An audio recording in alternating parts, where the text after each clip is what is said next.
terkait dengan penertiban praktek spekulatif yang merusak pasar.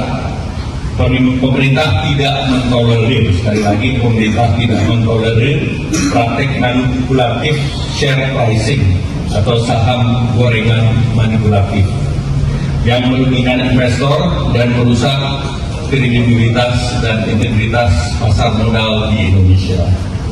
Penyalahgunaan dan manipulasi pasar tidak hanya berdampak pada harga saham dan kepentingan investor, tetapi juga berpengaruh terhadap tingkat kepercayaan terhadap sistem keuangan nasional dan menghambat arus penanaman modal asing.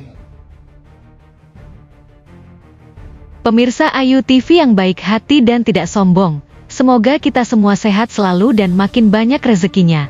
Amin. Bursa Efek Indonesia dilanda gonjang-ganjing akibat ancaman Morgan Stanley Capital International. MSCI akan menurunkan peringkat dari emerging market menjadi frontier market, sekelas Vietnam dan Filipina. Buntutnya, indeks harga saham gabungan turun sampai minus 8%, semua panik, kebakaran jenggot, ada yang cut loss gede, stres, tidak bisa tidur pulas. Pengumuman MSCI menjadi bukti tata kelola saham Indonesia masih dipenuhi saham gorengan, pat gulipat, kong kali kong, bandarnya temannya sendiri. Hampir sebagian besar saham yang masuk indeks MSCI adalah milik konglomerat.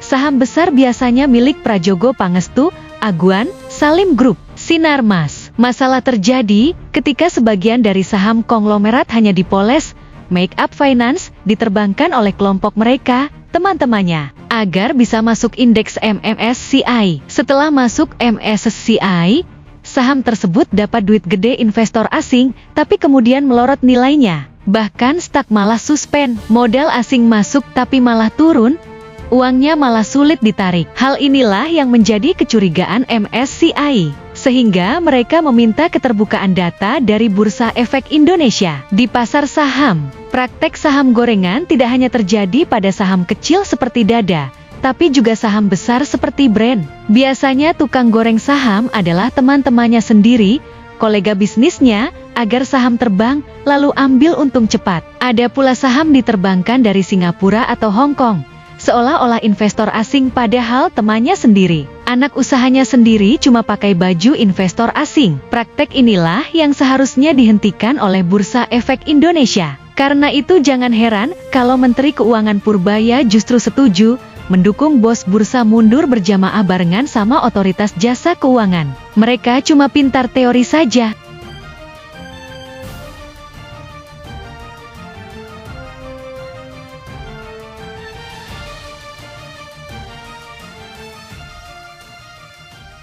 Saya pikir sih positif sebagai bentuk tanggung jawab dia terhadap masalah yang timbul di bursa kemarin, karena dia kan tidak memfollow up masukan atau pertanyaan dari MSCI. Sebenarnya tidak perlu panik karena kondisi fundamental ekonomi Indonesia sangat kuat. Tidak ada krisis uang, tidak ada resesi. Faktanya saham kembali ke zona hijau. Free float 15% akan diterapkan. Direksi bursa baru, OJK nahkoda baru. Jangan ragu. Inilah saatnya beli, saatnya serok bawah, tambah muatan mumpung murah. Saham pasti rebound kembali ke pucuk. Kondisi ekonomi Indonesia baik-baik saja. Emiten saham yang berpotensi cuan adalah saham asuhan Danantara, saham afiliasi tekstil, saham afiliasi perumahan, saham 9 haji, perbankan. Semuanya akan menguat. To the moon, all time high, multi beger. MSCI sudah memberikan teguran, maka konglomerat harus berbenah. Jangan lagi sahamnya digoreng hanya supaya masuk indeks MSCI tanpa keterbukaan.